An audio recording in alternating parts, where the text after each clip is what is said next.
할렐루야. 이 아침에 기도의 자리에 오신 여러분들께 하나님께서 특별한 응답을 더하시기를 원합니다. 복된 하루가 되시기를 주의 이름으로 축원합니다.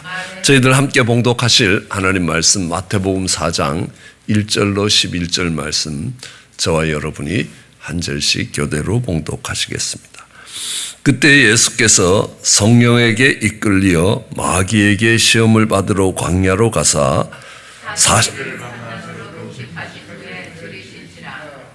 시험하는 자가 예수께 나와 이르되 내가 만일 하느님의 아들이거든 명하여 이 돌들이 떡덩이가 되게 하라.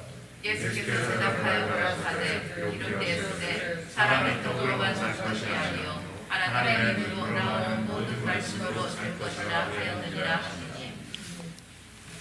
이에 마귀가 예수를 거룩한 성에 데려다가 성전 꼭대기에 세우고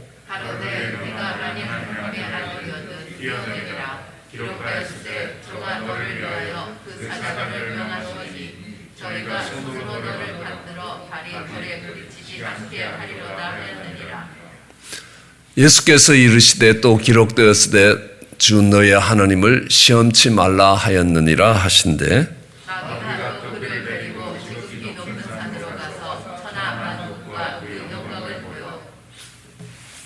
예. 만일 엎드려 경배하면 이 모든 것을 내게 주리라.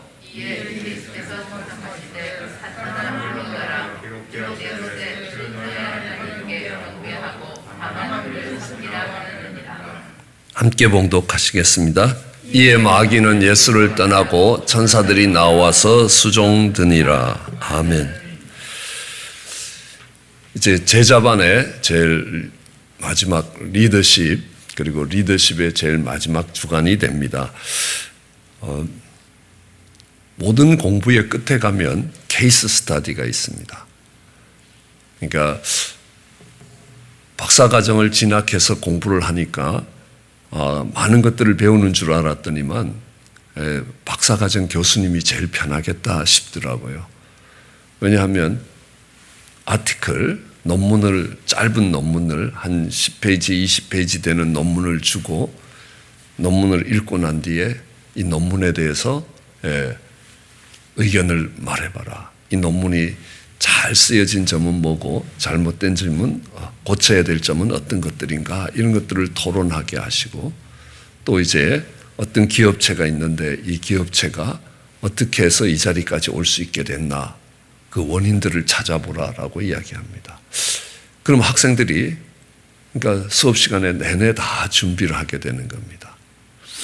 그럼 이 경영학, 이 비즈니스 스쿨에서 제일 좋다고 알려져 있는 비즈니스 스쿨이 하버드 비즈니스 스쿨입니다. 그곳에서 이제 하버드 비즈니스 리뷰라는 이 전공 잡지가 나오는데, 그 잡지도 아마 가장 이 권위가 있는 잡지 중에 하나가 될 것입니다. 근데 그 학교에서 하는 것은요, 별로 가르치지 않습니다. 전부 케이스 스터디라는 겁니다.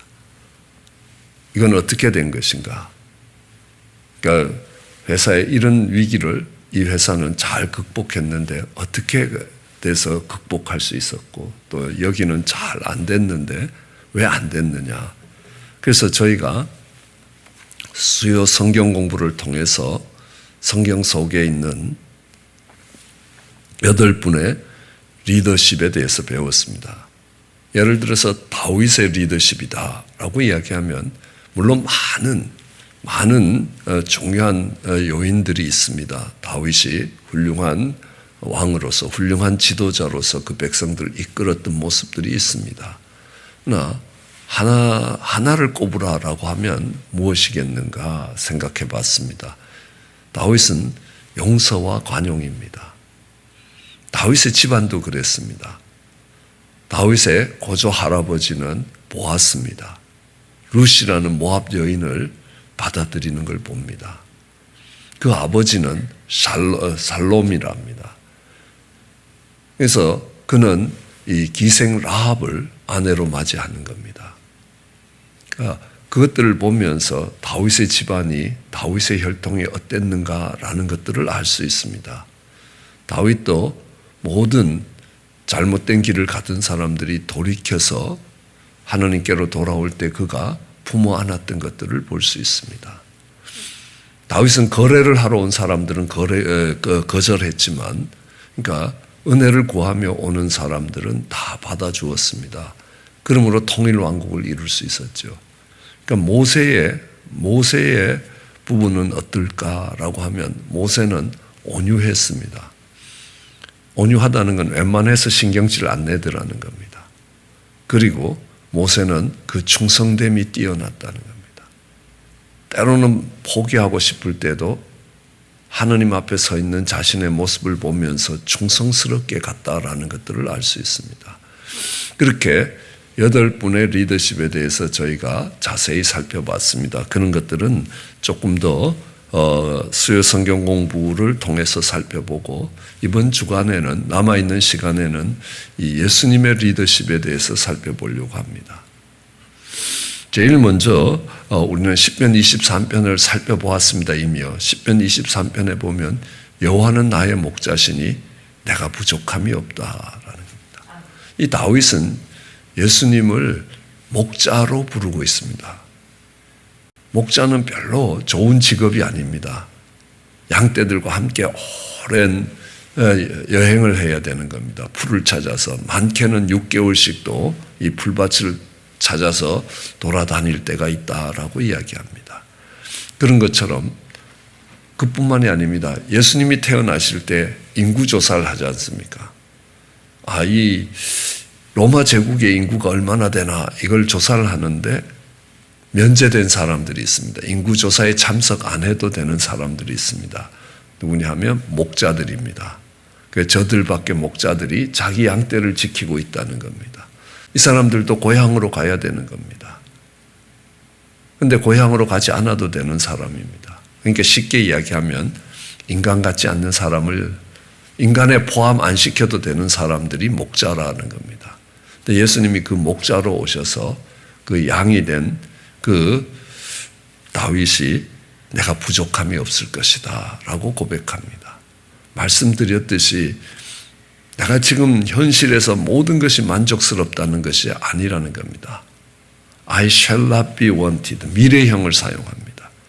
지금 고난의 과정을 지나가지만 이 모든 것이 합력하여 선을 이룰 것이고 이것들이 없는 것보다 있는 게 나을 것이라는 겁니다.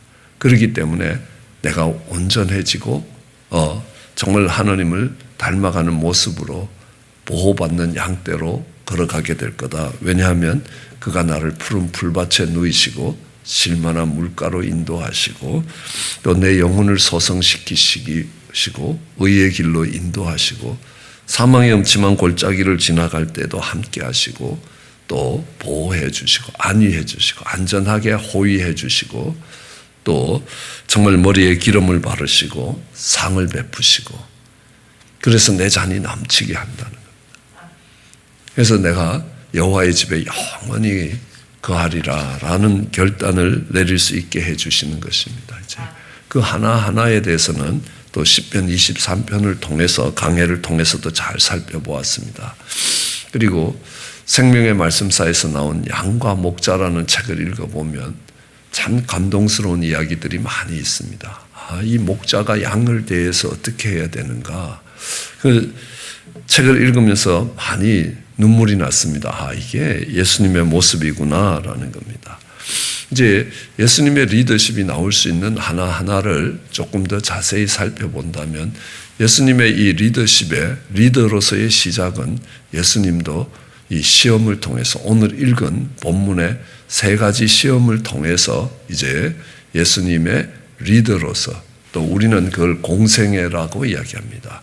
그냥 몫으로 이 갈릴리에서 태어나셔서 몫으로 자라다가 이제 온 세상을 이 백성들을 죄에서 이끌어내서 생명으로 옮겨놓는 그런 리더로서의 사명을 감당하는 것은 오늘 공생애에서 오늘 바로 이 시험을 통과하면서부터 이제 리더로서의 사역이 시작되는 것이라. 그래서 어떤 시험을 받게 되는 것이고 그 시험을 어떻게 통과하고 그로 인하여 그가 리더로서 어떻게 성장해 가는가라는 것들을 볼 수 있습니다. 히브리서 5장에 보더라도요, 예수님은 고난을 통하여 순종함을 배웠다라고 이야기합니다. 그러니까 예수님도 저절로 순종이 된 게 아니라라는 겁니다. 고난을 통해서 순종을 배웠어야 된다는 겁니다. 예수님도 고난을 통해 배워야 되는 순종이라면 우리도 당연히 고난의 시간들을 통해서 우리는 순종을 배우게 될 것이다 라는 것들을 알 수 있습니다. 순종이라는 것 여러 가지 있겠지만 대표적으로 이야기한다면 그럼 십자가 앞에 설 때 예수님이 하는 기도가 이렇습니다. 내 원대로 마시고 아버지 원대로 하옵소서. 우리 이게 순종의 모습 아닙니까? 내가 원하는 걸 꺾고 하나님이 원하시는 것들을 따라가는 겁니다. 그렇죠? 쉽게 이야기하면 밤새도록 고기를 잡았는데 한 마리도 못 잡았습니다. 그러자 예수님이 저 호수 깊은 데 가서 그물을 던져라 라고 이야기합니다. 근데 호수 깊은 데는 고기가 없을 것 같다는 생각이 듭니다. 왜냐하면 어부가 아니더라도 제가 여러 전문 낚시꾼들을 봐도 대낮에 호수 가운데 가서 낚시하는 사람을 본 적이 없습니다. 그렇다면 대낮에는 호수 가운데 고기가 없다라는 일반적인 상식입니다. 고기들이 이제 해가 뜨고 그러면 그늘이 있는 곳으로 다 숨어 들어가니까 호수 가운데 햇빛이 쨍쨍 비는 그곳에 고기들이 안 모인다는 걸 알고 있습니다. 그런데 베드로는 그렇게 이야기합니다. 선생님이 그렇게 이야기하니까 내 생각에는 저기는 고기가 없을지라도 내가 가서 그물을 내려보겠다. 내 생각, 어부로서의 경험과 지식과 상식이 있습니다. 그냥 하루 이틀 고기 잡은 게 아니지 않습니까? 그런데도 그의 경험으로는 도저히 고기가 있을 것 같지 않는 곳인데 예수님이 말씀하시니까 내 생각을 꺾고 그곳에 가서 그물을 내리는 겁니다. 우리는 그것을 순종이라고 이야기합니다. 그런 순종을 배워가는 겁니다. 이걸 통해서 내가 내 생각대로 사는 것보다 그러니까 예수님의 말씀을 따라 사는 게 낫겠다라는 당연한 배움이 있지 않겠습니까? 그러니까 예수님이 따라오라 그럴 때 그물을 버려두고 따라갈 수 있는 힘이 거기서 생기더라는 겁니다. 오늘 예수님이 이 시험 받은 게 첫 번째 시험은 근데 우선 이 시험을 누가 출제하고 계시느냐는 겁니다. 이 시험 문제를 누가 냈냐는 겁니다. 하느님이 내셨다는 겁니다. 오늘 그걸 어떻게 알 수 있느냐? 그때에 예수께서 성령의 인도함을 받아서 성령에 이끌려서 시험 받는 자리로 갔습니다. 테스트가 되는 자리로 갔다는 겁니다. 우리는 시험이라는 말은 두 개가 있습니다. 테스트라는 말이 있고 템프테이션, 유혹이라는 말이 있습니다. 그런데 참 놀라운 것은요. 우리 말은 이게 달라요. 그러니까 우리 말도 비슷한데 영어는 분명히 다르지 않습니까? 내가 테스트를 받는다라는 것과 템프테이션, 유혹을 받는다라는 것들이 다른데 한국말은 두 개 다 시험입니다. 시험을 받으러. 그러니까 시험이 들었다라는 것도 내가 신앙생활을 포기하고 싶은 유혹이 찾아왔다. 아니면 저 사람을 안 봐야 되겠다라는 그런 유혹이 정말 형제랑 연합함이 아름답다라는 말씀이 있지만 그 말씀대로 안 따라가고 제 꼴을 안 봤으면 좋겠다라는 그런 유혹이 찾아온다는 겁니다. 그때 시험 들었다라고 이야기합니다. 아니 시험이 찾아온 게 아니라 거기에 쏙 들어왔다라는 겁니다. 안 보기로 했다라는 것을 이야기하지 않겠습니까? 그런데 원어도 두 개가 같은 의미입니다. 테스트라는 말과 템프테이션이라는 말이 같은 단어입니다. 그럼 뭘 이야기하느냐? 그것에 대해서 반응이 어떻게 되느냐는 겁니다. 우리의 머리카락 하나까지 헤아리시는 하느님께서 우연히 그런 일들이 일어나는 거고 잘못된 과정 속에서 일어나고 있는 게 아니라면 그것을 믿음으로 반응할 때 그건 테스트가 된다는 겁니다. 그렇지 않으면 그는 템프테이션, 유혹이 된다는 겁니다. 예, 에덴 동산에서 마귀가 찾아오는 겁니다. 그게 유혹이 됐습니다. 왜냐하면 하나님의 동기를 의심하면서 믿음으로 반응하지 못했기 때문입니다. 아니면 그것이 테스트가 됐을 것입니다. 그래서 오늘 성령에 이끌려서 이 테스트 받는 자리에 갔다는 겁니다. 그 자리에 가는 것이 우연히 간 게 아니고 마귀가 역사해서 그런 것이 아니고 성령님이 인도하셔서 그 시험 받는 자리에 갔습니다. 그래서 40일 금식을 했습니다. 근데 금식을 할 때는 시험을 하지 않습니다. 그죠? 시험을 받은 때가 언제입니까? 40일 금식한 후에 40일 금식을 하고 나니까 어떤 일이 일어나겠습니까? 하늘이 열리고 천지가 개벽했습니까? 아닙니다. 40일 금식을 하니까 배가 고팠습니다. 줄이 쉬었다는 겁니다. 그런데 그때 마귀가 나타났습니다. 그리고 이야기합니다. 이 돌덩이가 떡덩이가 되게 해봐라. 그러니까 예수님이 아니라고 이야기합니다. 그러니까 어떻게 이 시험을 이기느냐? 예수님이 가진 권위로 이기는 게 아니라는 겁니다. 말씀의 권위를 갖고 이깁니다. 기록되었을 때 사람이 떡만으로 사는 게 아니라 하나님의 입에서 나오는 모든 말씀으로 산다. 이 시험의 내용이 뭡니까? 시험의 내용이 뭐냐는 겁니다. 시험을 칠 때 테스트를 하면 문제를 내지 않습니까? 문제를 내면 이 문제는 뭘 확인하는 겁니까? 이 학생이 이걸 아느냐 모르느냐. 예, 언젠가 시험을 칠 때 통계학에서 센츄럴 리밋 디어림이라고 이게 뭔가 설명을 해보라는 겁니다. 근데 잘 설명이 안 되는 겁니다. 근데 제가 통계학을 5과목을 들어서 전문이 되는데도 전문가에 가까워지는데도 가장 베이직한 질문에 답이 잘 안 나오더라는 겁니다. 이 친구가 통계학이 세워지는 기본이 돼 있나 안 돼 있나를 확인하기 위해서 그 질문을 합니다.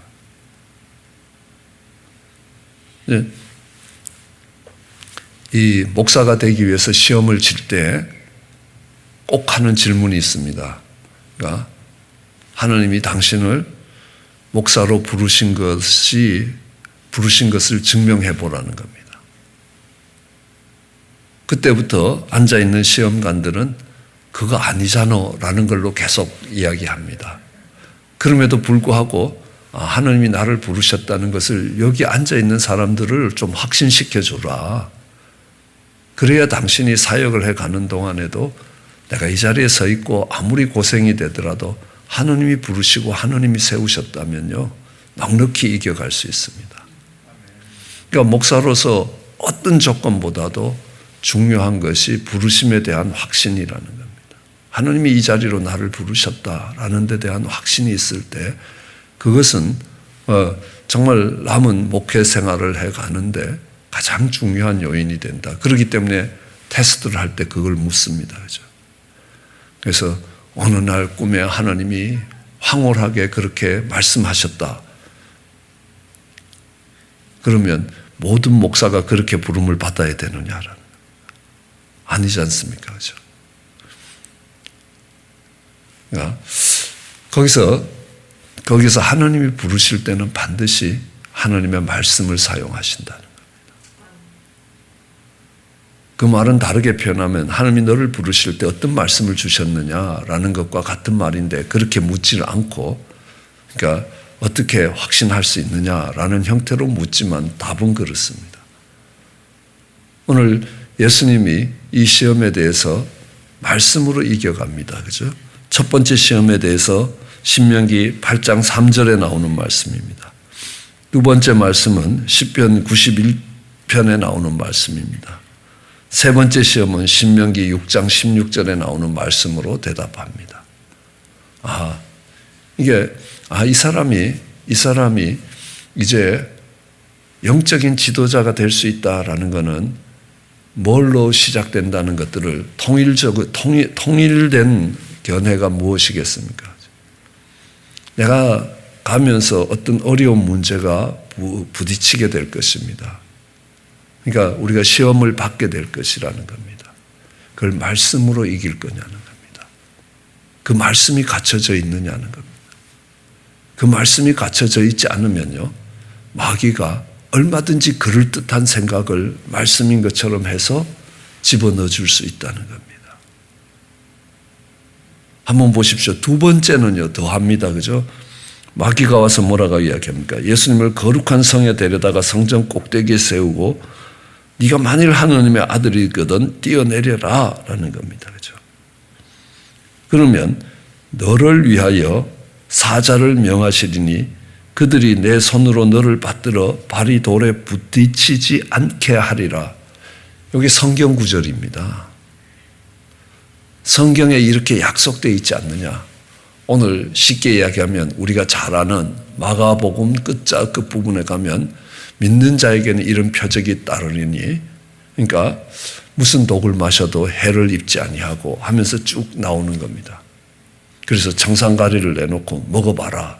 성경에 무슨 독을 먹더라도 해를 입지 않는다 하는데 네가 한번 먹어봐라. 그러면 성경 말씀이 진리인지 아닌지 확인할 수 있을 것이다. 그럴 때 어떻게 해야 되냐는 겁니다. 내가 먹으면 죽는 거고 네가 먹이면 하나님이 살리실 것이다 라는 겁니다. 그건 뭐냐면 내 하나님을 시험하지 말라는 겁니다. 하나님 말씀이 진짜인가 아닌가 한번 해보자. 이게 아니지 않습니까? 그러니까 이 두 번째 시험이 우리에게 주목되는 것은 뭐냐면 분명히 말씀으로 공격한다는 겁니다. 그럼 부부싸움을 해도요, 옛날에는 그냥 싸웠는데 지금은 하나님의 말씀이 왔다 갔다 하면서 싸우는 겁니다. 그죠? 그럼 교회가 분란이 날 때요, 양쪽 다 말씀을 인용합니다. 분명히 말씀을 들고 싸우는데요, 아니라는 겁니다. 그런 대표적인 예는요, 욥기에 보면요, 내 시작은 미약하지만 내 끝은 창대할 것이다. 굉장히 좋은 말인 것처럼 이렇게 해서 각 그 음식점 개업할 때마다 갖다 걸어 놓습니다. 그죠? 근데 그 말은 사실은 욥의 친구들이 욥을 죽이기 위해서 썼던 말입니다. 지금 네 꼬라지를 봐라 라는 겁니다. 지금 창대해진 꼬라지냐? 지금이 시작하는 시점이냐? 아니지 않습니까? 야, 지금 시작은 미약해도 나중은 창대해질 수 있는 거다. 근데 너는 창대했다가 이렇게 망하는 꼬라지로 내려왔다? 이렇게 되는 겁니다. 그죠? 근데 그런 말씀들이 이렇게 보면 하나같이 틀린 말씀이 아닙니다. 욥기가 굉장히 어려운 책입니다. 그죠? 근데 아주 쉽게 답을 찾을 수 있습니다. 욥이 했던 말을 욥의 친구들이 하고 욥의 친구가 했던 말을 욥이 하면요, 정말 은혜로운 책이 되는 겁니다. 정죄를 해서 다른 사람을 무너뜨리고 그걸 변명하는 이야기가 아니라라는 겁니다. 그러니까 부부싸움을 할 때도 아내가 한 말을 남편이 하고 남편이 한 말을 아내가 하면 굉장히 은혜로워질 겁니다. 분명히 말씀을 들고 싸우는데도 그 말씀의 동기가 다르다는 겁니다. 간음하다가 현장에서 잡혀온 여인이 있습니다. 그 사람들이 분명히 말씀을 모세를 통해서 주어진 그들의 계명을 이야기합니다. 간음하다가 잡힌 자는 현장에서 돌로 쳐 죽여야 된다. 어떻게 해야 될 거냐라는 겁니다. 그들이 분명히 말씀을 인용하고 있지만 그들이 말씀을 인용하는 것은 이 잡혀온 여인을 죽이기 위해서라는 겁니다. 그게 아니라면 적어도 예수님을 올무에 빠뜨리기 위해서라는 겁니다. 그러기 위해서 계명을 동원하고 말씀을 동원하고 있다는 겁니다. 그걸 이겨내는 것도 또한 말씀이라는 겁니다. 사람이 빵만으로 사는 것도 아니고 내 아버지를 시험하는 거 아니고 하느님께만 예배하는 것이다라는 겁니다. 그래서 이런 시험들을 통과할 때에 영적인 지도자로서 나아갈 수 있다는 겁니다. 무엇을 근거로 해서 이 사람이 지도자로 시작할 수 있다고 볼 수 있겠느냐는 겁니다. 우리는 거기서 첫 번째 보면요, 말씀이 준비되어야 되는 겁니다. 말씀이 준비돼도 말씀은 성령의 검이라고 이야기합니다. 날이 서 있어야 되는 겁니다. 날이 서 있지 않으면요, 무도 안 잘라집니다. 마귀의 유혹을, 마귀의 불화살을 자르는 게 아니라 이 말씀이 정말 칼이 갈려져 있지 않으면 아무것도 할 수가 없다는 겁니다. 말씀이 칼이 갈려 있다는 것은 오늘 첫 번째 유혹을 보면 돌이 빵이 되게 해봐라. 여기에서 네가 하느님의 아들이거든 이런 말이 네가 하느님 아들이 아니다라는 말 아니지 않습니까? 이 히브리 사람들이 갖고 있는 가정법은 하느님의 아들이다라는 겁니다. 이게 조롱하고 놀릴 때 야 네가 예수 믿는다며 그러면서 이렇게 사는 게 맞냐? 네 하느님은 뭐 하고 있냐?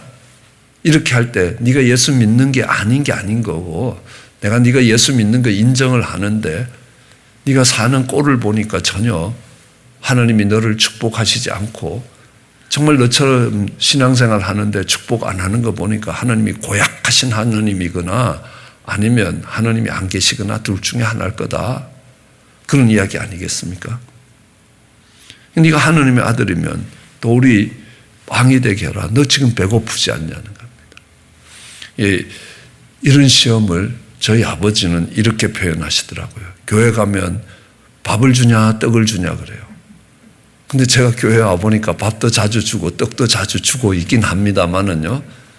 그게 뭐냐면 네가 육신을 입고 살아가는 존재로서 네가 먹을 양식이 먼저지 않냐는 겁니다.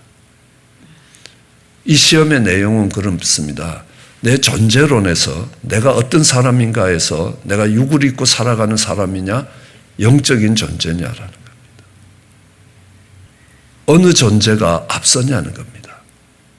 그러니까 이렇게 되는 겁니다. 예수님이 대답할 때 떡이 필요 없는 거 아니다. 떡으로만 사는 게 아니다. 사람은 영적인 존재다. 그 영은 영의 양식이 필요하다.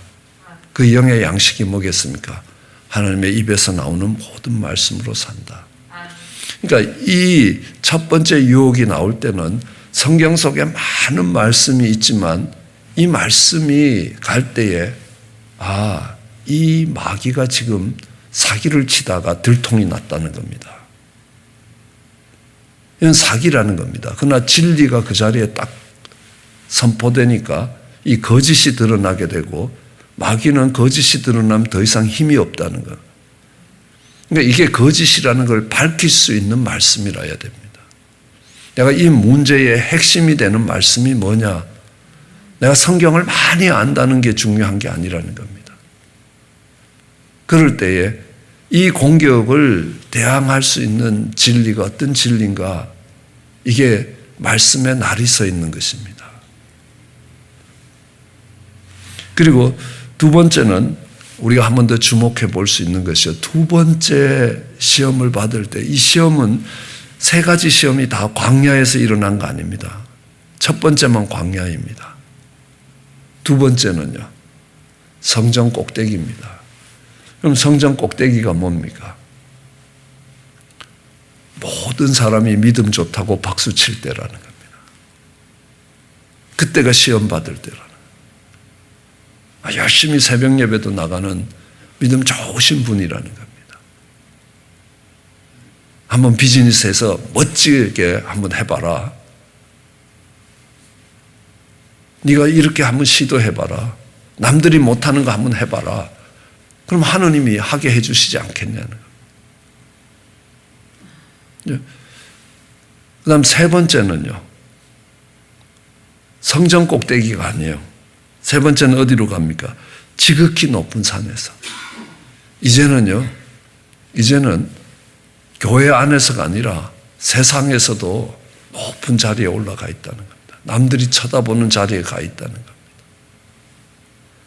그럴 때 네가 세상에서 부를 더 얻기 위해서 눈 한 번만 감고 거짓말 한 번만 해봐라는 겁니다. 그러면 네 재산이 3배로 늘어날 거다라는 겁니다. 간단합니다. 그런데 그걸 거절하는 것이라는 이것이 시험이라는 겁니다. 근데 우리는 하나 주목할 것은 예수님도 그 시험을 통과하고 공생애를 시작하셨다는 것. 영적인 지도자로서의 사역을 시작하셨다는 것. 우리도 당연히 그렇게 될 것이라는 것. 내가 영적인 양식이 필요한 존재라는 것들이 확인되어야 되는 것. 내가 분명 하나님의 말씀을 붙들고 살아가는 겁니다. 그 말씀이 하나님의 동기에 대해서 하나님이 우리의 인생을 이끌어가는 하나님의 선하심에 대해서 의심하지 않는 것이라는 겁니다.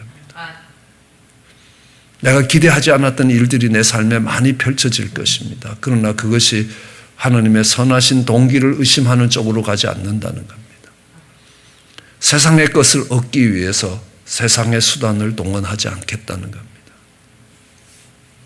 그것이 시험의 내용입니다. 그 시험을 통과할 때 우리도 영적인 지도자로서의 사명을 감당해낼 수 있을 것입니다. 그런 은혜가 우리 모두에게 있기를 주의 이름으로 축원합니다. 기도하시겠습니다.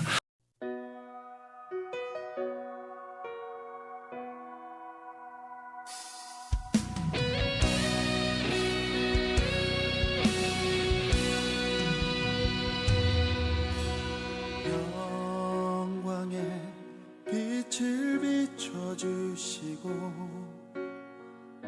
새 생명을 내게 허락하신 주, 이 땅에 참된 소명 감당하기를 주님 날 부르셨네. 하늘에 소망 내게 주시고 주 성령을 내게 부어주신 주, 이 땅에 참된 소명